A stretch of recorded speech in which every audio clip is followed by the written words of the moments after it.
I built a halal business to 30K per month, and in this video, I plan to show you the exact step-by-step process I would take if I was to start from zero. You can literally follow along if you want to build a business, from picking a niche to what service you're going to deliver to how you're going to package that service, picking your price, picking your offer, everything from A to Z about how you'd start a business, inshallah, in less than 30 minutes. Now, I wanted to pick a business that I knew was going to be around for the next 10 years that won't be replaced by AI or anything. What I decided to do was focus on RGP. Now, what does RGP mean? It's Rich Business Growth Partner. You see, unlike IMA, an influencer marketing agency, or an old kind of SMMA or dropshipping or e-commerce, this is built on principles and fundamentals. These are principles and fundamentals that I was able to learn from watching Alex Hormozi, Russell Brunson, Dan Kennedy. And after doing so much research about them, I figured that this would be the business that they would do if they started from zero. In fact, they said it themselves. The first of the principles is sell to rich people that they pay better, right? And so it is much easier to service fewer customers, promise more, and have less operational drag to servicing them at a higher price point. I'd rather sell 50 people at $1,000 a month personally, and then do everything I can to make sure that they had an exceptional experience, because then I'd have the money to do it and I'd feel like my time was being valued. So what does it actually mean to be an RGP business? Well, the first thing is I want to focus on targeting wealth. I want to work with wealthy individuals or wealthy businesses. And the reason for that is that I want to solve an incredibly painful problem for them. I don't want to just solve a small problem that would save them a little bit of time or help them make a little bit of money. These people are in business, and what they're prioritizing is making money. So what do? Help them get clients potentially. Point is, I want to help solve a big problem for people. That could be clients, that could be helping them lose fat, helping them gain muscle, whatever it is. And the point is that I want to charge a lot of money for a big problem, because if I did a shitty business like dropshipping, what problem am I actually solving? Like, how am I actually helping the world? I'm not. And therefore, it's very difficult to charge a lot of money and to feel good about making your money, because you're not really solving a real problem. The next thing, and this is one for me that's most important, is that I want to be a partner. I want to grow with these businesses, right? I'm going to be with them for 6 months, a year, 2 years, meaning that I don't have to go around chasing new clients every single month. I can just work with 1 or 2 clients and get to my financial goals, which we'll talk about later. So because I'm not here trying to sell you a new business model, what I want to show you is the fundamentals behind building a business. So the first thing I decided to do was look at my skills. Now you might be thinking, Fedi, I have 0 skills, right? You might be starting from scratch, literally nothing.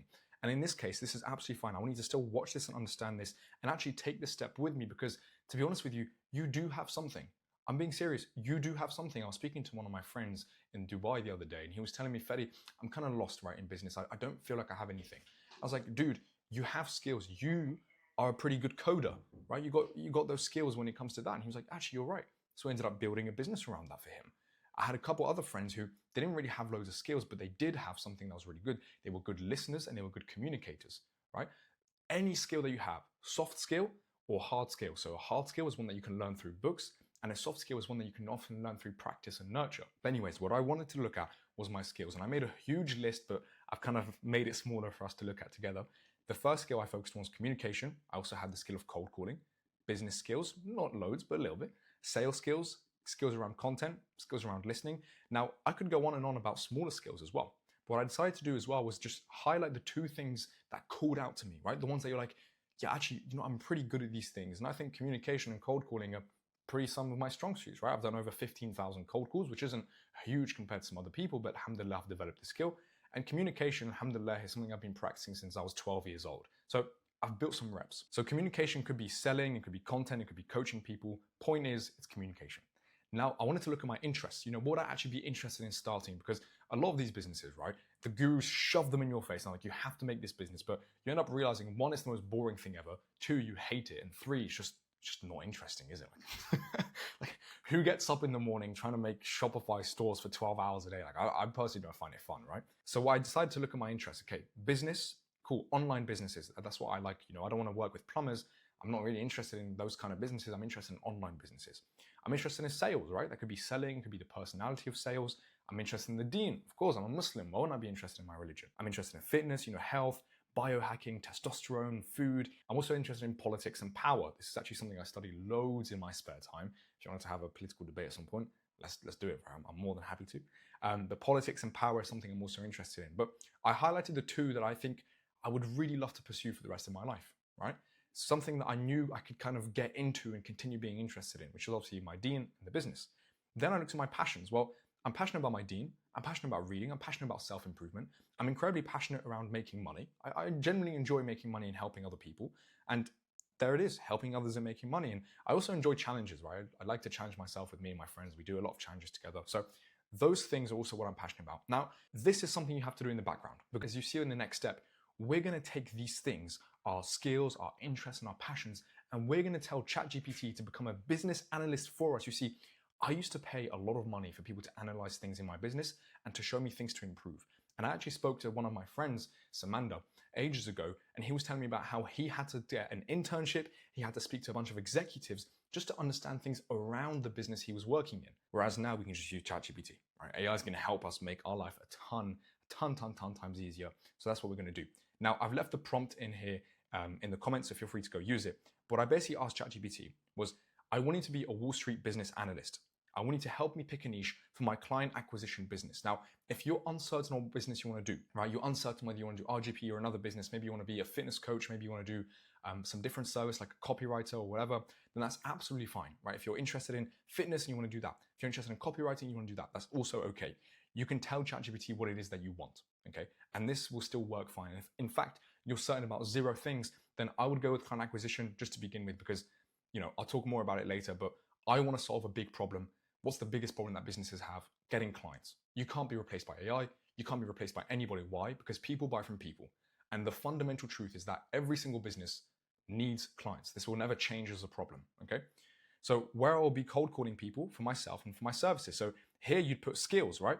You can put, instead of where I'll be cold calling, you can put where I will be using my skills, such as, then whatever. It could be content creation. It could be software development, right? It could be coaching people on fitness, whatever that your skills are. Here are the main criteria. They need to be taking sales calls to sell. That one's for me like no brainer, and you should put the same as well. They need to be selling something that is $1,000 plus, because I want to be able to justify later on with my pricing that I will help these guys. Remember, I want to help people. I don't want to just charge something random, and I definitely don't want to just work with people for the sake of working with them. I want to actually help them and change their business. By the way, as a little side note, if you're Muslim, like the best da'wah is success, right? A lot of the Sahaba, what they did was by living and like becoming the best Muslims they could be, and by showing that off as well in their businesses, the ones who did have business, a lot of people reverted because they saw how successful they were in this life. And they saw how peaceful they were and how like beautiful Islam was through them. And business had a big aspect to that, right? Wealth had a big aspect to that. You can ask most of shuyukh and they'll tell you success is one of the best da'was, right? Going and shouting in the street does nothing. Anyways, so it has to be a growing industry, because I don't want to work in an industry that's shrinking. If I was to work with newspapers, I'm shooting myself in the foot. So shrinking industry. Preferably, they do most of their work online, because again, if I want to go pray Asr, I don't want to be in the middle of nowhere in the UK. I want to be able to be at my house. I want to be able to pray Asr or go to the masjid. I want to have that location freedom that you can only get online. My interests are, and this is where you go to your interests, right? And you write them down. You know, what are your interests? My interests are tech, sales, and marketing. So preferably a niche that has those few things involved. Give me 5 niches. Now, again, like I said, you can put this in, and I'm going to show you what to do now. So if you're following along, read out the niches. See which one actually calls out to you and which one you understand. And if you don't understand any of them, which happened to me when ChatGPT was giving me these niches, I ended up just asking it for more details, because the details it's going to give you are going to help you understand it deeper. And this is something that's really important, is that right now you're looking for an opportunity, because people try and sell you all these new opportunities all the time. But if you just pick it, if you pick one you're actually passionate about and you're interested in, you're going to stick with it for the long term. I had a brother actually message me the other week, and he was telling me, Fedi, I haven't made any progress in business. And I was like, oh, bro, like, how come? Like, what's been happening? He's like, oh, well, I've switched from this business. I've switched to that business, to that business. I was like, how come you keep switching? He's like, I just can't find something to actually do that I enjoy. And I understand that, to be fair. Like, I get that, because we get told what businesses to start usually. And I know I feel like I'm a bit doing the same now, right? I'm hesitant to tell you exactly what to do, but I'm trying to help you as much as possible by guiding you from what I've learned. But most of the times, like, it'll be shoved down your throat, like, do this business, do that business, when in fact, the best business is going to be one that you actually want to start, that you're interested in, because you're going to stick for it for the long term, right? You don't win this business game by finding the best opportunity. You win this business game by sticking with a good opportunity for long enough to make it work. That's something I need you to remember. So at this point, right, for me, when I did the research, I picked sales enablement softwares. It's something I'm kind of interested in, to be fair. And I was like, do you know what? Would love to get into it, okay? So this is why I decided to look into. I decided to ask ChatGPT, hey chat, I picked niche number 4. Now, I told them what my dream client was. And if you're uncertain how to find your dream client, I literally copy and pasted into Google, what are the biggest sales enablement software and content services? And then it gave them to me right here: Seismic, HighSpot, Gong, Showpad, SalesSoft. And I ended up finding one that was called Outreach. So I was like, okay, cool. Well, this company called Outreach, right? What problems do companies like Outreach, and I even gave it the LinkedIn profile for it to double check, currently are looking to fix or pay a lot of money to fix? So what problems are they dealing with that they're already spending money to fix? Now, this is the really important thing. I told ChatGPT to act like a business analyst. So it's going to give me data. I don't want opinions. I don't want any of that. I want data. I want my decision to be based on data, not emotions. So then what ChatGPT gave me was a bunch of these things, and I ended up telling ChatGPT, I don't understand any of these things. And well, to be honest with you, I can't fix those problems. So what problems, and then remember, I go back to my interests. I go back to my skills. What problems can my skills fix for them? And then ChatGPT gave me, and this is gold. Like, I'm not going to bother reading all of that out to you, but this is gold. Look, budgets for $300 to $500 per qualified lead, not booked appointment, but qualified lead. That's amazing, right? So now I know how much I'm going to be able to charge, and I'll show you later how to do that. So then I asked ChatGPT if you want to go deeper into this, which I highly, highly recommend, because this is called market research. This is you understanding more about the market itself.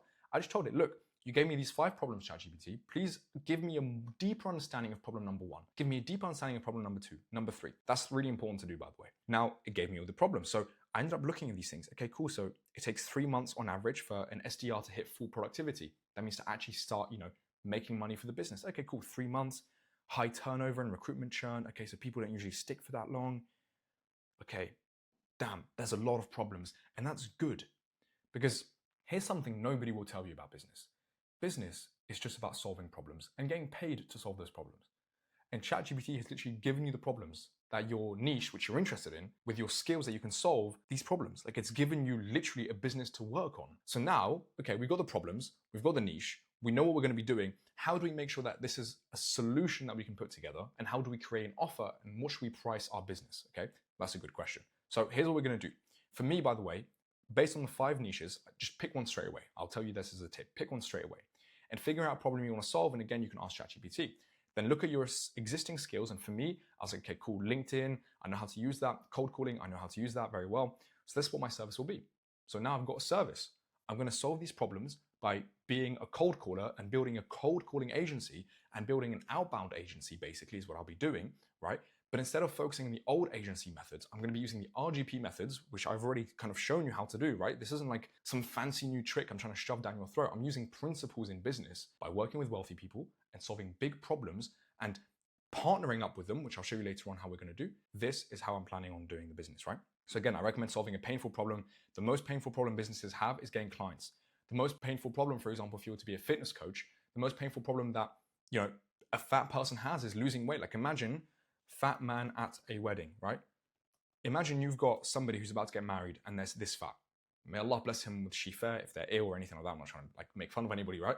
But I'm a big fat person hater anyway. That's a side thing. Astaghfirullah al-Azim. The point is, what's he thinking? He's not thinking, oh, I want more energy. He's not thinking, oh, I would love to make more money right now. What he's probably thinking is, I just want to lose weight. That's what he's thinking every single day. I wish I could look at myself in the mirror and be proud of myself. I wish my wife would be attracted to me. Do you know how painful that is as a man? I wouldn't know. I'm not married yet, but I can imagine it's super painful to, go with your wife and then you feel like she doesn't really love you in that way. She's not really attracted to you in that way, right? So obviously you're solving a painful problem. What does that mean? That means they're committed to solving that problem and they'll pay you a lot of money for you to help them, and you change somebody's life. Not only will you change a business person's life, right, if you help them with business stuff, but if you're doing coaching and you're going to be working high ticket, this is why you go with wealthy individuals, so you can charge them a lot of money and help them change their lives, right? This is the thing with coaching, by the way, is a little tip if you do decide to do that. The more you charge in coaching, the more committed the person is to change their life. So it's actually a moral necessity for you to charge a lot of money, because that's how people change. If you just charge $500, £500, $1,000 for coaching over 6 months, guess what? They're not committed to that change. They won't actually take the steps to change their lives, because there's only so much you can do. Making it cheap doesn't help them, it hurts them. I need you to understand that, right? So what's our offer going to be? What is an offer really? An offer is basically what you're selling. It's like how you're packaging it.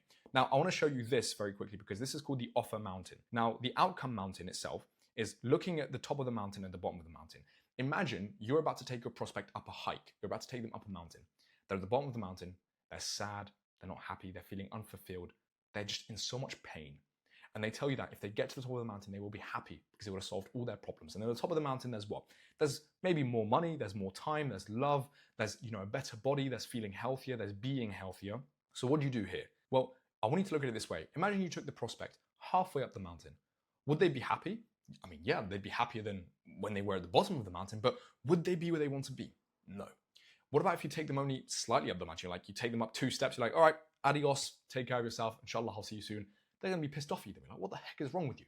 You've taken me up 2 steps of the mountain, and that's it, you've left me alone. But if you take them up all the way up the mountain, they're gonna be loving you so much. And they'll throw at you as much money as possible to take them back. They'll just help you more. They'll just, like, it's hard to express this. Like, imagine you help somebody get exactly what they want in life. Imagine if somebody actually came to you right now and he gave you exactly what you wanted in life. You'd love them. You'd love them, whatever problem you had. Like, I want a 6-pack.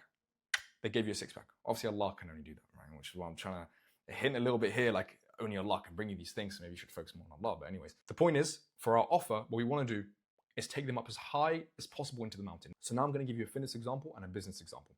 With fitness, somebody has an end goal. As we mentioned earlier, it might be the 6-pack. It could be a certain amount of weight that they lose, and it could be a certain amount of muscle that they gain. Let's say they lose 20 kilograms and they gain 5 kilograms of muscle. That's the end outcome. That's what they want. If you could go into their life and literally help them do that overnight, they throw at you millions, right? If it was business, it's just cash in the bank. If the business could have more money without having to spend loads of money to get that, then they'll give it to you, right? Imagine somebody pays you $10,000 and you give them back 100,000. How many times is that person going to spam you, telling me, give me more, give me more, give me more? Every day, every second for the rest of your life. So this is the end outcome that we're looking at. What is actually going to happen at the end of it? Then we look at, okay, what are the steps to get there? So we have to walk backwards. If, for example, it was cash in the bank, well, you need clients. Okay, cool. Well, what happens before you get client? Well, you need sales calls booked. So you need appointments. What happens before the appointments? You get leads. As you can see, leads isn't very high up the mountain, right? Appointments is around halfway through and clients is closer, right? So if I was to offer somebody leads, they're going to tell me to go away. Most of them are going to tell me to go away because they don't want leads. They want cash in the bank. So I'm too far away from their end goal. And if I tell somebody clients, they're going to be happier, right? Definitely better than leads. Again, same with losing weight. If you tell somebody, I'm just going to help you lose weight, that's not what they want. They want specificity. I'm going to help you lose 10 kilograms of weight. Okay, cool. Now you're closer to their goal of 20 kilograms. Okay. Do you see where I'm going with this? It's like the more specific you can be and the higher up the outcome mountain you can go, the better your offer is going to sound, the better it will be. And also here, I'm trying to look at the problems that ChatGPT might have mentioned earlier. So in this case, it's 3 months ramp up time. Now, what that actually means is it takes a full 3 months for a sales rep to be fully productive, to actually be able to book meetings, to work well, etc. So it takes up a lot of time, basically. Appointments, okay, they want qualified appointments because they keep getting sales calls with people who aren't qualified. They want things to be in-house. They don't want to keep paying people externally, right? In-house in business is like, instead of hiring freelancers, you just have your team members do the same work, and it just saves you a lot of headaches. Also, training a sales team, that's a big headache, having to train people. So you train them for 3 months, they're not that good, and then you have to keep training them for them to get better. Also, the cost of SDR, so the cost of salespeople, is $10K per month on average. So companies are paying $10,000 every single month to have an SDR in their team. That's how much it costs to hire them. That's how much it costs to keep them. That's how much they pay them in their salaries and commissions. It costs a lot of money, right? By the way, that's not them having $10,000 in their pockets for the SDRs, but that's how much it's costing the company to have them. And what an SDR does is they bring 10 to 15 meetings every single month. Now, if you were to say, Fedi, are you as skilled as an SDR? I'd say maybe, maybe not.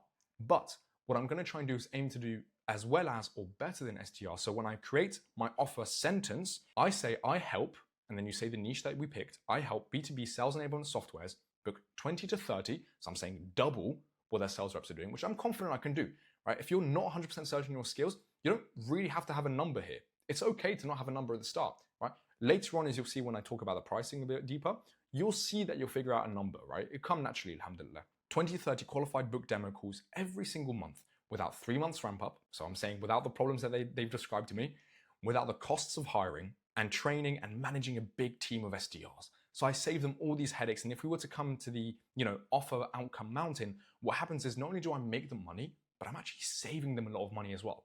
Okay. So working with me is going to save them money and make them money. That's a no-brainer. This is why, as you'll see, again, I keep hyping up the pricing. This is why you'll see I'll be able to charge a lot of money for this. Okay. And it's a no-brainer for these businesses. Now, when I look at what I'm going to actually be doing for them, this is also important because remember, I want to take them as high up that mountain as possible. So what I want to do is do as much work for them as possible, okay? Because this is the issue with stuff like courses and stuff like that. Like, yeah, you can sell a course to somebody, but you have no guarantee they'll actually do the work. So you want to help them as much as possible. And in this case, in the service that I'll be delivering, I want to deliver as much as possible in that service. So I'll be doing the LinkedIn for them, I'll be doing the cold calling for them, and I'll build a team around that, right? So I'll be building an in-house team. I'll be like creating their future employees who are already trained and are working on my salary, so they don't have to pay them necessarily. They work for them, right? Then a partnership. So this is going to be a short-term thing. You see, businesses are scared of short-term things because they end up just being ditched again and again. And it's painful for us because guess what? Me and you don't want to keep chasing clients every single month, do we? Like once we get a client, we want to keep them for a very long time. So it's a partnership. It's 6 months and we have contracts that we stick together for a year, 2 years. Then once POC is proof of concept. Now, proof of concept sounds a bit weird, but proof of concept is a bit like going to play football and trying different ways of shooting and then finding one way of shooting that really works. Obviously, you just keep repeating that, right? Like once you find something that works, you repeat it. That's what proof of concept is. It's looking for something that works, then once you find it, you repeat it again and again. So once we have that, we've established a proof of concept, what we're gonna do is train their sales team. Now, as you can see, I've built my service out. I've built my offer, I've built my service, I've picked my niche, all of this in less than 25 minutes. With the help of ChatGPT and AI, this is why businesses become so accessible to people. Yes, you have to start small. I'm not telling you straight away, this is gonna be $1 million business. I'm not trying to hype you up like that just to sell you something. What I'm telling you though, is that you have $1 million idea. Right now, you've got $1 million idea. This could turn into $1 million business, but we're gonna have to start small, right? Let's be realistic. Maybe our skills aren't as good as they could be. So we're gonna start small. We're not gonna procrastinate. We're not gonna not do this. We're gonna start small. We're gonna start building together. At this point, if you followed along, you'll have exactly what I have. You'll have a niche, you'll have an offer, and you'll be getting ready to sell, right? You're gonna start thinking about pricing and things like that. So in terms of the pricing, this is the thing I wanna show you. If we go back to ChatGPT, it mentioned earlier that they're spending around $300 to $500 per qualified lead, not booked appointment, qualified lead. So what we're gonna do in this case to make it an absolute no-brainer is say, look, it's gonna be $500 per booked appointment. And what is this here? Like, I'm promising 20 to 30 every single month. So I'm gonna be bringing them 20 booked appointments for $500 each. Was 20 times 50, was 20 times 500, 10,000.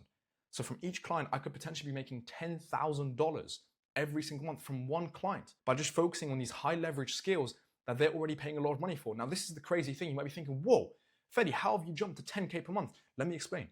This is the really important thing.